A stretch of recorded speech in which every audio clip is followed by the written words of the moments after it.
آج 10 محرم الحرام ہے،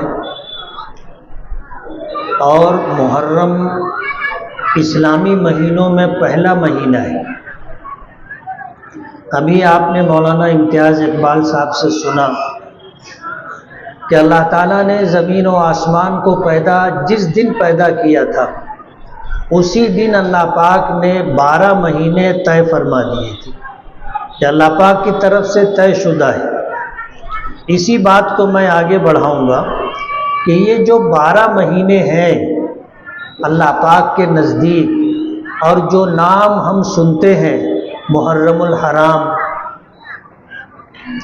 صفر المظفر، ربیع الاول، ربیع الاخر، جمادی الاولی، جمادی الاخری، رجب المرجب، شعبان المعظم، رمضان المبارک، شوال المکرم، ذی قعدۃ الحرام اور ذی الحجۃ الحرام۔ یہ 12 مہینوں کے یہ نام نبی کریم صلی اللہ علیہ وسلم کی تشریف آوری سے پہلے سے چلے آ رہے ہیں۔ 12 مہینے تو حضرت آدم علیہ السلام کی پیدائش سے پہلے سے ہے۔ جس دن اللہ نے زمین و آسمان کو پیدا کیا تھا جب سے 12 مہینے، لیکن یہ جو مہینوں کے نام ہیں یہ بھی نبی کریم صلی اللہ علیہ وسلم کی ولادت مبارکہ سے پہلے سے چلے آ رہے۔ اللہ پاک نے ان میں 4 مہینوں کو حرمت والا مہینہ قرار دیا۔ پہلا حرمت والا مہینہ محرم ہے، دوسرا رجب المرجب ہے، اور تیسرا ذی قعدۃ الحرام، اور چوتھا ذی الحجۃ الحرام۔ یہ 4 مہینے حرمت کے مہینے۔ تاریخ دانوں نے یہ بات لکھی ہے کہ اگر تاریخ دیکھی جائے تو صحیح معنوں میں اسلامی تاریخ ہی اصل تاریخ ہے۔ آج جسے ہم بھول گئے، اگر میں آپ سے پوچھوں کہ یہ محرم کا مہینہ ہے تو یہ 1400 کے بعد ہم کیا کہیں؟ 1430 ہے، 1435 ہے، 1440 ہے، 1445 ہے، تو صحیح کتنے لوگ بتا سکیں گے؟ ذرا ہاتھ اٹھانا، کتنے ہیں؟ 40 ہے؟ پھر کیا ہے؟ 46 ہے، 1446۔ آج 10 محرم الحرام ہے، نہیں تو میں پوچھتا کہ آج بتاؤ اسلامی تاریخ کون سی ہے؟ آج تو سب بتا دیں گے، لیکن صحیح بات یہ ہے، سچی بات یہ ہے کہ ہم لوگوں کو اسلامی تاریخ یاد نہیں رہتی۔ ہم انگریزی تاریخ یاد رکھتے ہیں اور اپنے تمام تر معاملات کو انگریزی تاریخوں کے اعتبار سے ہی چلاتے ہیں۔ ہمارے حسابات و کتابات دیکھیں گے تو وہ بھی انگریزی مہینوں سے اور انگریزی تاریخوں سے ہی چلتے، جبکہ علماء نے لکھا ہے کہ اسلامی تاریخ کو یاد رکھنا، اس کو استعمال کرنا اور اس کو رائج کرنا فرض کفایہ ہے۔ ہم مسلمانوں کی یہ ذمہ داری ہے کہ ہم اسلامی تاریخ کو استعمال کریں اور اس کو رائج کرنے کی کوشش کریں۔ کم سے کم ہم مسلمانوں میں تو اس کا رواج ہونا چاہیے۔ آج 1446 ہے، تو یہ اسلامی مہینوں کے نام پہلے سے ہیں، لیکن اسلامی تاریخ کب سے شروع ہوئی؟ آج 1446 ہے تو ہم کہہ سکتے ہیں کہ 1445 سال پہلے اسلامی تاریخ کا آغاز ہوا تھا۔ نبی کریم صلی اللہ علیہ وسلم مکہ مکرمہ میں پیدا ہوئے، آپ نے بچپن جوانی کی بہاریں مکہ مکرمہ میں گزاری۔ 40 سال کی عمر میں اللہ پاک نے آپ کو نبوت سے سرفراز فرمایا، اور 53 سال کی عمر میں آپ نے مکے سے ہجرت کی اور مدینہ منورہ تشریف لے گئے، اور 10 سال آپ نے مدینہ منورہ میں گزارے، اور 63 سال کی عمر میں آپ اس دنیا سے پردہ فرما گئے۔ کل عمر آپ کو اللہ پاک نے 63 سال کی دی تھی۔ اور حدیث پاک میں آتا ہے، سرکار دو عالم صلی اللہ علیہ وسلم نے فرمایا، اعمار امتی ما بین 60 و 70، میری امت کی اوسطاً عمر 60-70 سال۔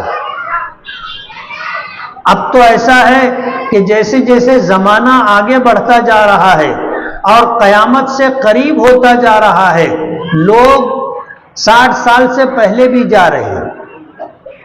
کبھی قبرستان جانا ہو اور وہاں پر قبروں پر جو تختیاں آپ نے لگی ہوئی دیکھی ہوں گی، تو اس کو دیکھ کر کے آپ کو اندازہ ہوگا کہ جانے والے 60 سال کی عمر سے پہلے جا رہے ہیں۔ اور زیادہ ڈیپ میں جا کر معلومات لینی ہے تو آپ آفس میں جا کر رجسٹر دیکھیں گے تو آپ کو دکھے گا 45 سال، 50 سال، 55 سال کی عمر میں لوگ دنیا سے جا رہے ہیں۔ کچھ لوگ ایسے بھی ہوتے ہیں جن کو اللہ پاک زیادہ عمر دیتا ہے کہ وہ 70 سال سے آگے بھی عمر پاتے، اور کہنا چاہیے کہ 70 سال کے بعد جو عمر ملتی ہے وہ نفع والی ہوتی ہے، نفع والی ہوتی ہے۔ ایسے لوگ زندگی کے آخری پائیدان پر ہوتے ہیں۔ آپ اگر مجمع میں دیکھو گے تو 70 سال کا، ہماری پہلی صف میں تو ایک صاحب بیٹھے ہیں، لیکن پیچھے کی طرف ایسا کوئی شخص نظر نہیں آ رہا ہے۔ آپ اندازہ کر سکتے ہیں کہ اتنا بڑا مجمع اور اس میں بڑی عمروں کے لوگ بہت کم، بہت کم۔ مسجدوں میں بھی آپ دیکھو گے، ہم اپنے بچپن میں دیکھا کرتے تھے کہ بڑی عمروں کے لوگ مصلیوں میں ہوتے تھے، پھیٹا بھی باندھے ہوئے ہوتے تھے، لیکن اب مسجدوں میں بھی بڑی عمروں کے لوگ نظر نہیں آتے، مجمعوں میں بھی بڑی عمروں کے لوگ نظر نہیں آتے، جلسوں میں بھی بڑی عمروں کے لوگ نظر نہیں آتے۔ جہاں اجتماع ہو، لوگ جمع ہو، وہاں بھی آپ کو بڑی عمروں کے لوگ نہیں ملیں گے۔ تو جیسے جیسے زمانہ آگے بڑھے گا، قیامت قریب آئے گی، لوگوں کی عمریں مختصر ہوتی چلی جائیں گی، جلدی جلدی لوگ جانے لگیں گے۔ تو حضور پاک صلی اللہ علیہ وسلم نے فرمایا، میری امت کی اوسطاً عمر 60-70 سال ہے۔ لوگ اس سے پہلے بھی چلے جاتے ہیں، کچھ لوگوں کو اللہ اس سے زیادہ بھی زندگی دیتا ہے، لیکن موت برحق ہے۔ نبی کریم صلی اللہ علیہ وسلم نے 63 سال کی عمر میں دنیا سے پردہ فرمایا۔ اسی لیے حضور نے اس امت کی اوسطاً عمر ہمیں بتائی۔ اللہ کے رسول صلی اللہ علیہ وسلم جب دنیا سے تشریف لے گئے اور ذمہ داری حضرت ابو بکر صدیق رضی اللہ تعالی عنہ کے کاندھوں پر آئی، ان کا زمانہ خلافت بہت پرآشوب رہا، بہت دقتوں بھرا رہا۔ اللہ نے حضرت ابو بکر صدیق کا انتخاب کیا تھا۔ نبی کریم صلی اللہ علیہ وسلم نے ان کی خلافت کے لیے اشارے بھی دیے تھے، اور آپ نے اپنی زندگی میں آخری ایام میں اپنے مصلے پر حضرت ابو بکر صدیق رضی اللہ تعالی عنہ کو کھڑا فرمایا تھا۔ جب آپ بیماری کے دن گزار رہے تھے، آپ کے لیے چلنا مشکل ہو گیا، مسجد میں جانا مشکل ہو گیا، تو ایک وقت ایسا بھی آیا کہ آپ نے امہات المومنین سے کہا کہ مجھے اٹھا دو، مجھے غسل دو، میں مسجد میں جانا چاہتا ہوں۔ امہات المومنین نے غسل دیا۔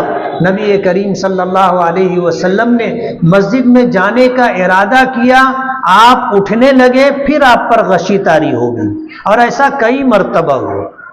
جب آپ کے لیے ممکن نہیں رہا کہ آپ مسجد میں جا کر نماز پڑھا سکیں، تو آپ نے یہ حکم دیا، مرو ابا بکر فلیصلی بالناس، کہ ابو بکر کو حکم دو کہ میری غمزدہ امت کو نماز پڑھائے۔ تو آپ نے اپنی زندگی میں آخری ایام میں حضرت ابو بکر صدیق رضی اللہ تعالی عنہ کو اپنے مصلی پر کھڑے ہونے کا حکم دیا تھا۔ اسی سے امت نے سمجھ لیا تھا کہ اسلام میں سب سے اہم چیز عبادات، ایمان کے بعد عبادات کا درجہ ہے، اور عبادات میں سب سے اہم چیز نماز ہے۔ نبی کریم صلی اللہ علیہ وسلم نے مومن اور کافر کے درمیان فرق کرنے والی چیز نماز کو قرار دیا، اور علماء نے لکھا ہے کہ حضور کے ارشاد کا مفہوم و مطلب یہ ہے کہ جو نماز پڑھے وہ ایمان والا ہے، جو نماز نہ پڑھے وہ ایمان والا نہیں ہے۔ یعنی ایمان والا نماز پڑھتا ہے، اور جس کو اللہ نے ایمان کی دولت نہیں دی وہ نماز نہیں پڑھتا۔ تو سب سے اہم چیز نماز ہے، اور جب حضور نے نماز کی ذمہ داری حضرت ابو بکر صدیق رضی اللہ تعالی عنہ کو دی تو امت نے سمجھ لیا تھا کہ اب حضور پاک صلی اللہ علیہ وسلم کے دنیا سے چلے جانے کے بعد مسلمانوں کا ذمہ دار، قائد، سالار، سردار حضرت ابو بکر صدیق رضی اللہ تعالی عنہ۔ آپ کے دنیا سے چلے جانے کے بعد فتنے سر اٹھانے لگے، مال کی محبت لوگوں کے دلوں میں زیادہ ہوتی ہے۔ نبی کریم صلی اللہ علیہ وسلم نے فرمایا کہ بنی اسرائیل کا فتنہ عورتیں تھیں اور میری امت کا فتنہ مال ہے۔ آپ دیکھو مالی معاملات کے اندر اچھے دیندار سمجھے جانے والے لوگ کچے نکلتے، تھوڑے مال پر نیتیں خراب کر لیتے ہیں اور بےمانی کے راستے پر چلنے لگتے، جھوٹ بولنے لگ جاتے۔ تو اس امت کا فتنہ مال ہے۔ حضرت ابو بکر صدیق کا زمانہ آیا تو حضور کے زمانے میں لوگ اپنی زکوٰۃ بیت المال میں جمع کروایا کرتے تھے۔ آپ کے دنیا سے تشریف لے جانے کے بعد لوگوں نے زکوٰۃ دینے سے انکار کیا، اور انکار کا مطلب یہ ہے کہ وہ یہ کہنے لگے کہ اب ہم اپنی زکوٰۃ خود اپنے ہاتھوں سے دیں گے، بیت المال میں جمع نہیں کریں گے۔ جب یہ سلسلہ شروع ہوا تو حضرت ابو بکر صدیق رضی اللہ تعالی عنہ نے اس معاملے میں بہت سخت قدم اٹھایا اور فرمایا کہ جو شخص زکوٰۃ دینے سے یعنی بیت المال میں زکوٰۃ جمع کرنے سے انکار کرے گا میں اس سے جہاد کروں گا۔ میں تفصیل میں نہیں جانا چاہتا، حالات عجیب و غریب ہو گئے، فتنے سر اٹھانے لگے، لیکن ایک حضرت ابو بکر صدیق رضی اللہ تعالی عنہ کی ذات تھی جنہوں نے اسلام کو سہارا دیا۔ حضرت ابو بکر صدیق رضی اللہ تعالی عنہ کا 2.5 سالہ زمانے خلافت حضور پاک صلی اللہ علیہ وسلم کے دنیا سے جانے کے بعد انتہائی اہم ہے، اور اسلام کی بقا اسلامی حکومت کی بنیاد ہے۔ 2.5 سال کے بعد حضرت ابو بکر صدیق کی وفات ہو گئی۔ حضرت عمر خلیفہ بنے۔ حضرت عمر فاروق رضی اللہ تعالی عنہ کا زمانے خلافت 10 سال رہا۔ 10 سال مسلمانوں کے خلیفہ رہے، اور 10 سال میں اسلامی حکومت کو اتنی وسعت دی کہ کہنے والوں نے یہ کہا ہے کہ حضرت عمر کا زمانہ جو تھا ان کی حکومت 25 لاکھ مربع میل پر تھی۔ 25 لاکھ مربع میل پر حکومت تھی۔ جب حکومت وسیع ہوتی چلی گئی اور معاملات پیش آتے رہے تو جنوبی یمن کے گورنر حضرت معاذ ابن جبل رضی اللہ تعالی عنہ نے غالباً حضرت ابو موسیٰ اشعری رضی اللہ تعالی عنہ نے حضرت عمر فاروق رضی اللہ تعالی عنہ کو اس بات کی طرف متوجہ کیا کہ جو فرمان جاری ہوتے ہیں امیر المومنین کی طرف سے اس پر کوئی تاریخ ہونی چاہیے، اس پر مہینہ سال ایسا کچھ ہونا چاہیے تاکہ معاملات منضبط رہے۔ اس طرف متوجہ کیا۔ حضرت عمر فاروق رضی اللہ تعالی عنہ نے اکابر صحابہ کرام کو جمع کیا، ان کے سامنے یہ بات رکھی۔ ماضی سے جو تاریخیں چلی آ رہی تھیں، جیسے انگریزی تاریخ حضرت عیسیٰ علیہ السلام سے منسوب ہے، عیسائیوں کی رائج کردہ ہے۔ حضرت عمر فاروق رضی اللہ تعالی عنہ نے چاہا کہ اسلامی تاریخ کا آغاز ہو۔ اب جب صحابہ کرام کو مشورے کے لیے جمع کیا اور مشورہ طلب کیا تو یہ ہوا کہ اسلامی تاریخ کا آغاز نبی کریم صلی اللہ علیہ وسلم کی ولادت باسعادت سے ہو۔ کسی نے کہا کہ جب آپ کو نبوت ملی تو جب نبوت ملی جب سے اسلامی تاریخ کا آغاز ہو۔ کسی نے کہا کہ جب نبی کریم صلی اللہ علیہ وسلم اس دنیا سے تشریف لے گئے تو وہاں سے اسلامی تاریخ کا آغاز ہو۔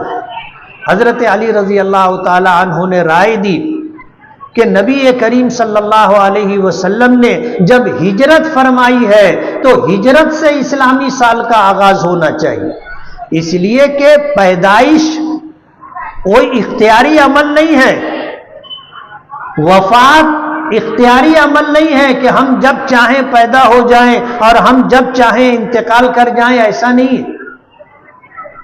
نبوت کا ملنا من جانب اللہ تھا، وہ بھی اختیار میں نہیں تھا، لیکن ہجرت اختیاری عمل ہے، اور یہاں سے اسلام کو اللہ نے جو شان و شوکت عطا کی، جو مسلمانوں کو اللہ پاک نے استحکام عطا کیا، وہ تاریخ کا ایک حصہ ہے۔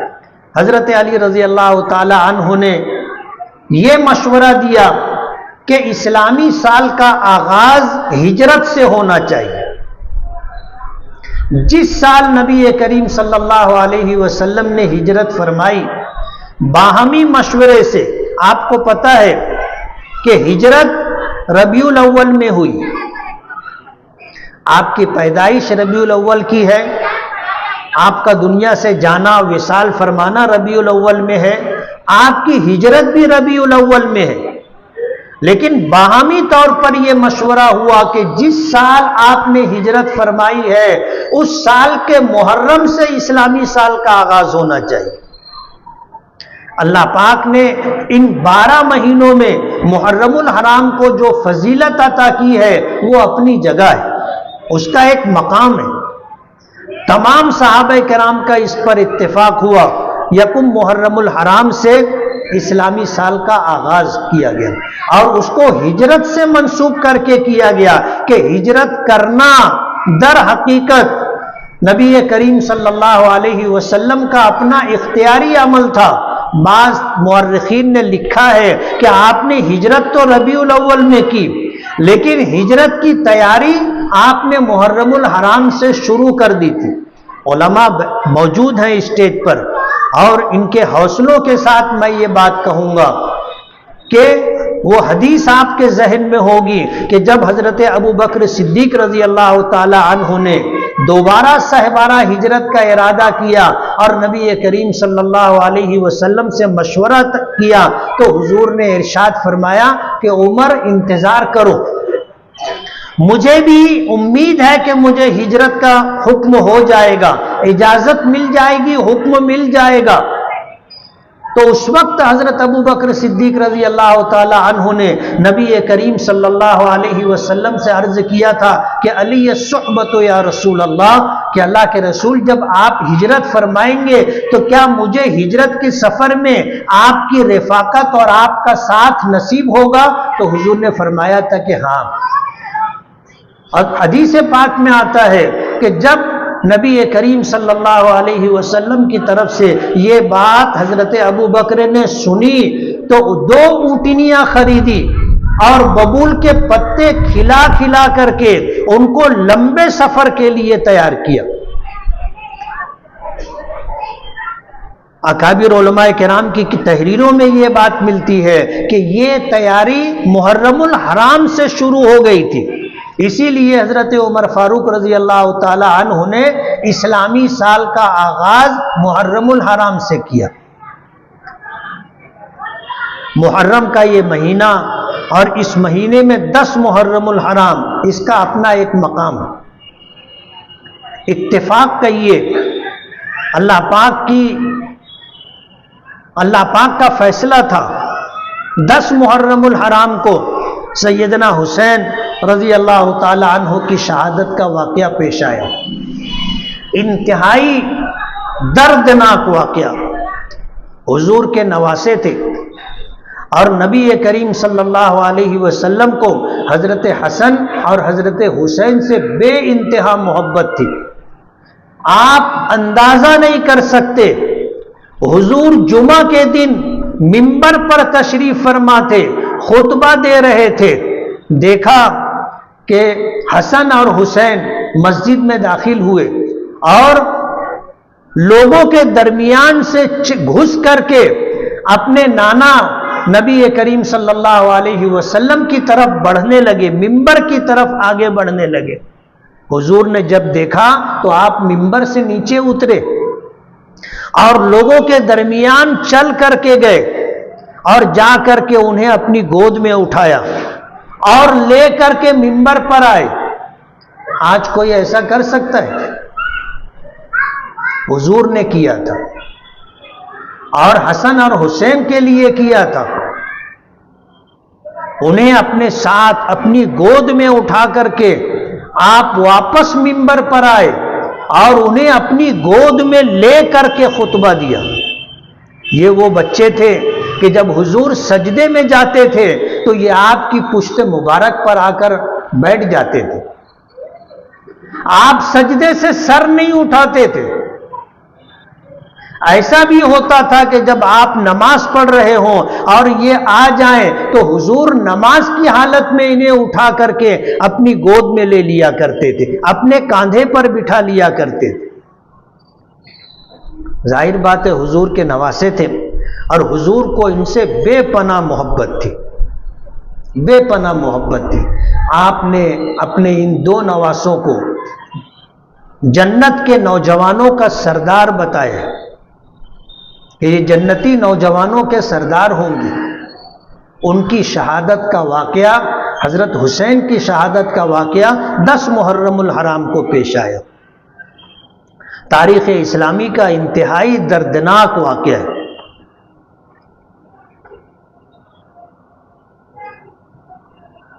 اس واقعے کو بیان کرتے ہوئے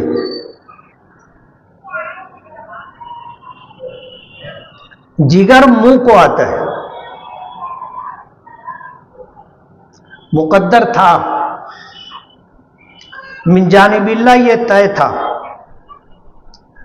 ہونا تھا، ہوا، لیکن حضرت حسین رضی اللہ تعالی عنہ کی شہادت کی وجہ سے لوگوں نے محرم کے مہینے کو غم کا مہینہ بنا لیا۔ غم کا مہینہ، جبکہ یہ مہینہ بڑی حرمتوں والا ہے۔ اسی مہینے میں عجیب و غریب واقعات پیش آئے۔ حضرت آدم علیہ السلام کو جنت سے نکالا گیا، زمین پر اتارا گیا۔ حضرت آدم علیہ السلام کی توبہ قبول ہوئی۔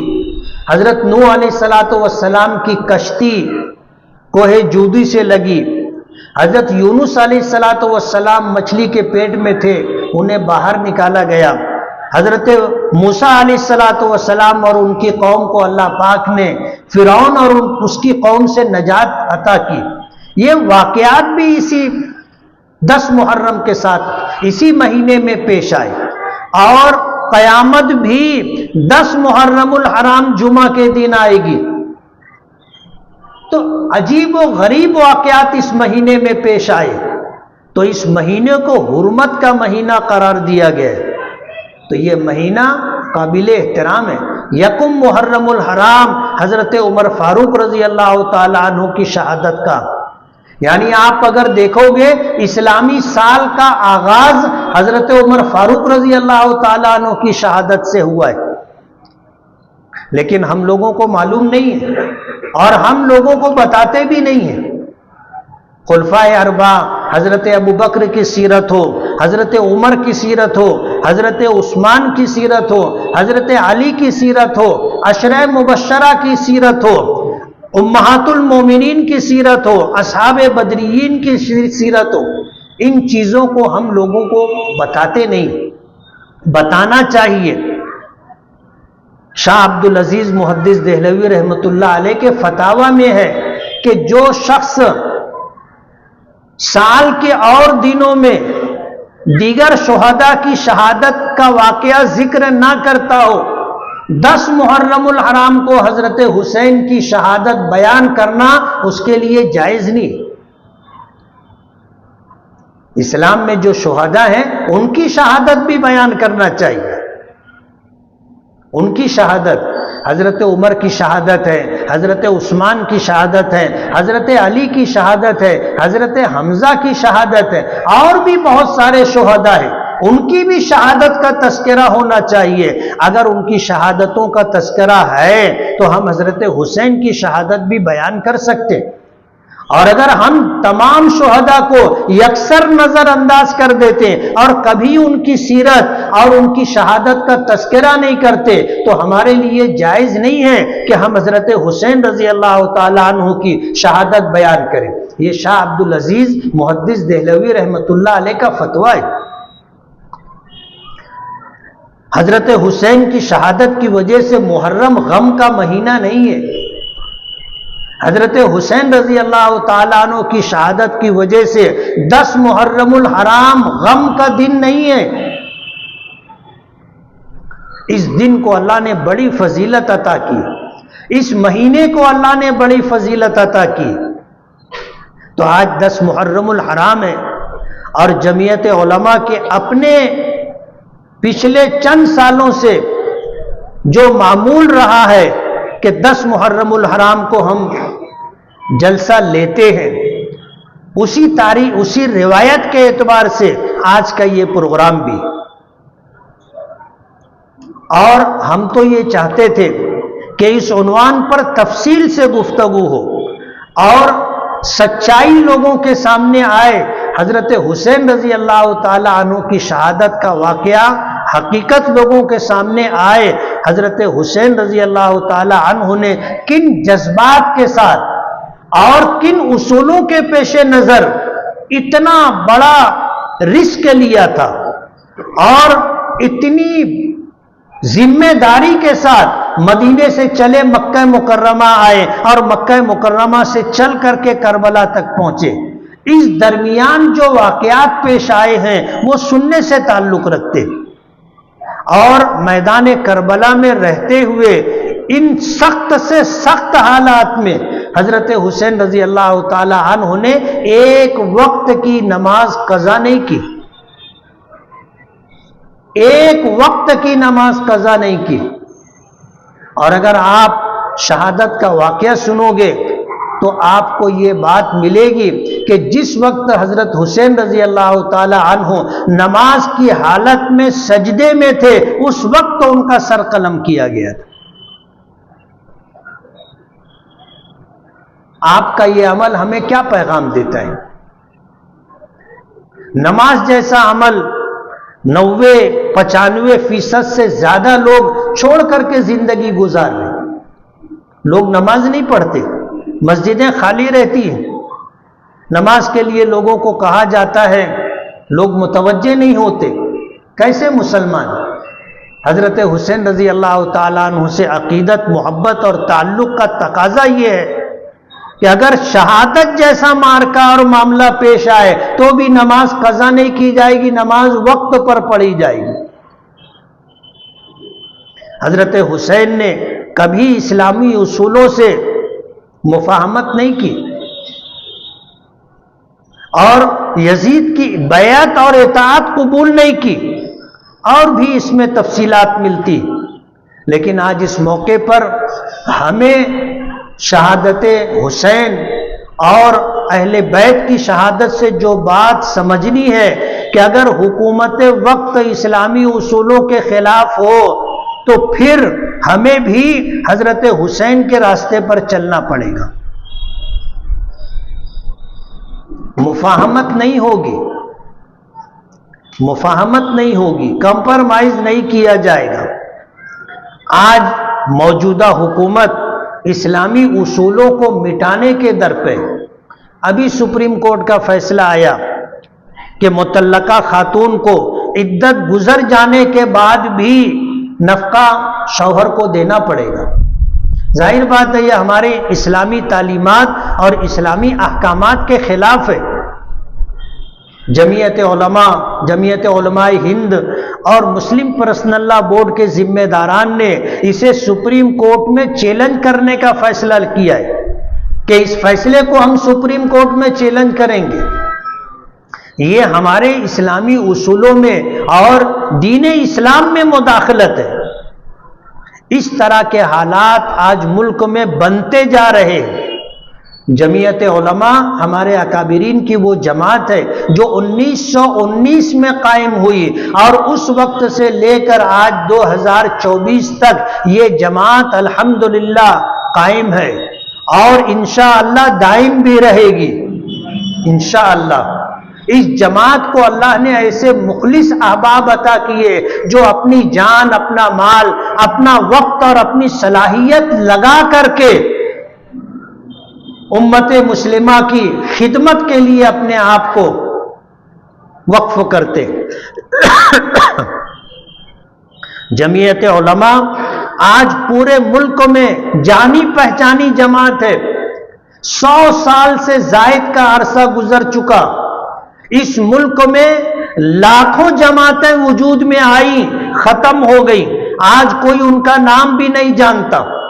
ایک جمعیت علماء ہے کہ 1919 میں قائم ہوئی تھی اور 100 سال کا عرصہ گزر جانے کے بعد بھی آج جمعیت الحمدللہ اپنے اصولوں کے ساتھ، اپنی خدمات کے ساتھ، اپنے نام کے ساتھ موجود ہے۔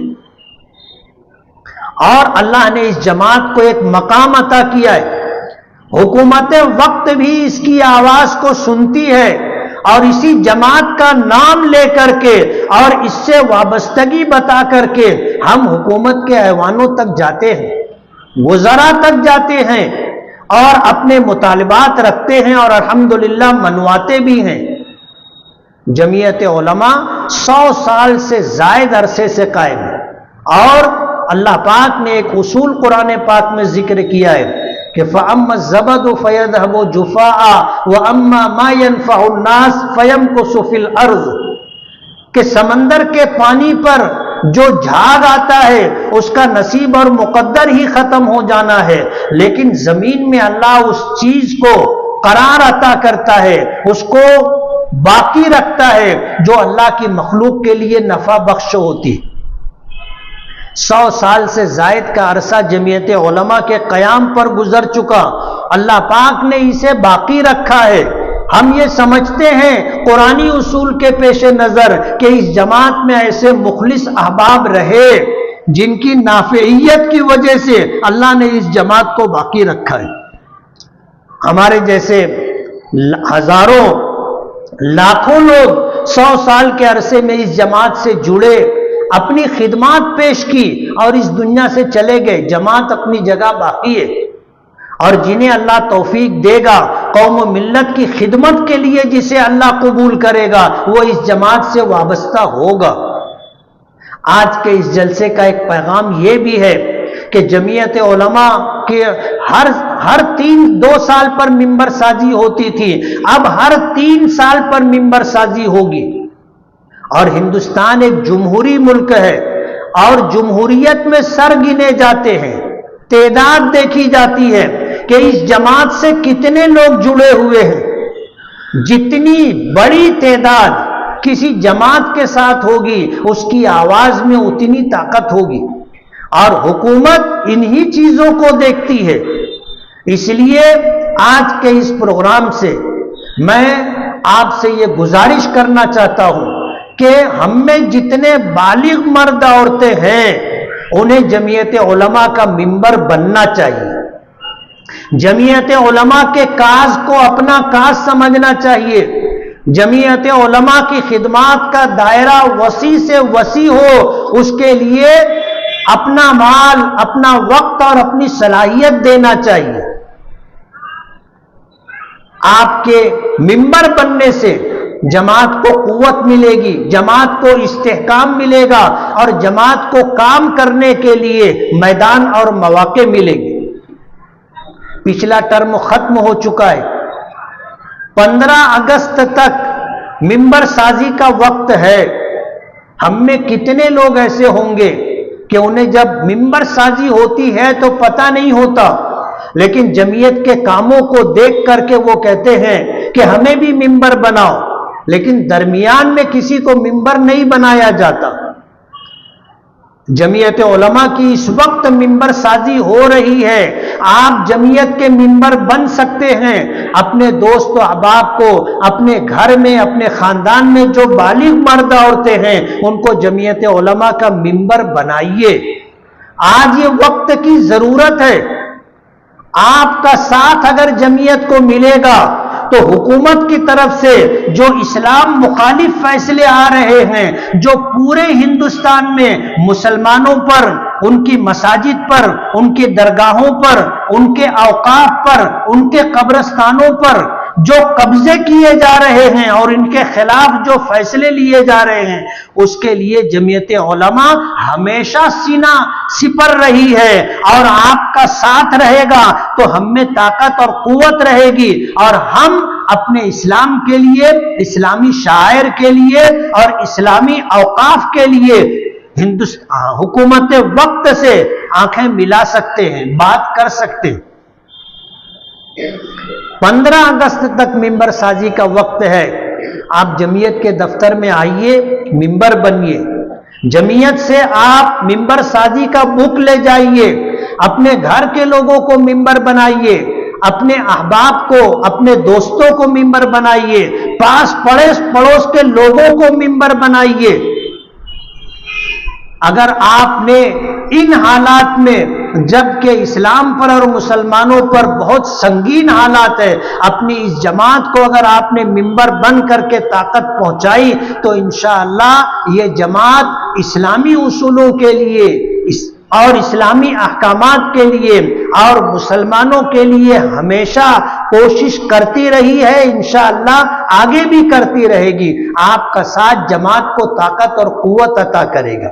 آپ سے یہ گزارش ہے، کہ آپ جمعیت علماء کے ممبر بنیے۔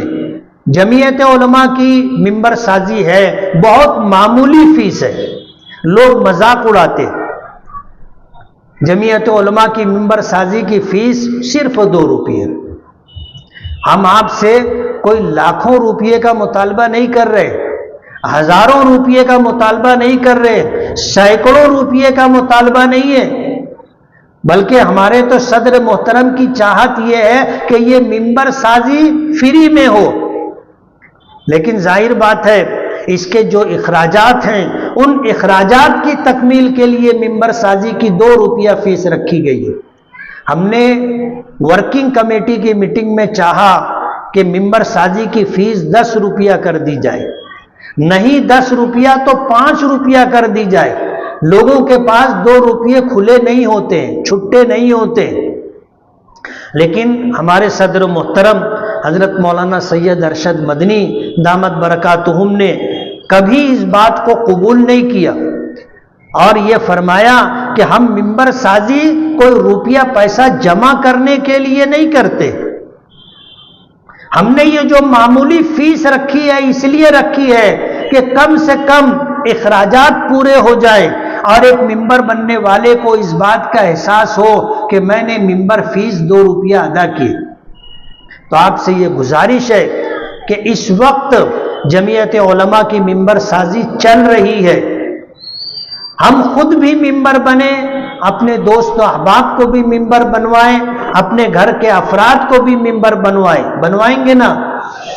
اللہ تعالیٰ ہمارے لیے اس کام کو آسان کر دیں، اور جمعیت علماء کی اللہ حفاظت فرمائے، اور جمعیت علماء کے کاموں کو اللہ پاک آسان کر دے، اور جمعیت کے اکابرین کی عمروں میں اللہ برکت عطا فرمائے، ان کے فیصلوں کو اللہ پاک نافذ کرنے کے مواقع عطا فرمائے۔ میں آج کے ہمارے محترم قاری فہیم صاحب کا بہت بہت شکر گزار ہوں کہ ہماری جمعیت کی دعوت پر وہ تشریف لائے۔ اسی طرح جن حضرات نے قاری توصیف صاحب ہے، اور اسی طرح نعت خاں قاری عارف صاحب ہیں، اور مسجد علی کے حافظ توصیف صاحب ہیں، انہوں نے بھی جو ہے نعت پڑھ کر کے اس پروگرام کو رونق بخشی، اور خاص طور پر مفتی عامر صاحب کا میں شکر گزار ہوں۔ اصل پروگرام کی روح پروگرام چلانا ہے، صحیح طریقے سے پروگرام چلے، جلسے کی نظامت بھی ایک اہم حصہ ہے جلسے کا۔ مفتی عامر صاحب کا شاید سفر تھا، لیکن ہماری درخواست پر اپنا سفر انہوں نے ملتوی کیا اور جلسے کی نظامت قبول کی۔ میں ان کا بھی شکر گزار ہوں، آپ سبھی حضرات کا شکر گزار ہوں کہ آپ نے جمعیت کے اس پروگرام میں شرکت کی، اور ہم نے آج ممبر سازی کی جو اپیل کی ہے، انشاءاللہ اس اپیل پر آپ عمل کریں گے اور خود بھی ممبر بنیں گے، دوسروں کو بھی ممبر بنائیں گے۔ وآخر دعوانا ان الحمد للہ رب العالمین۔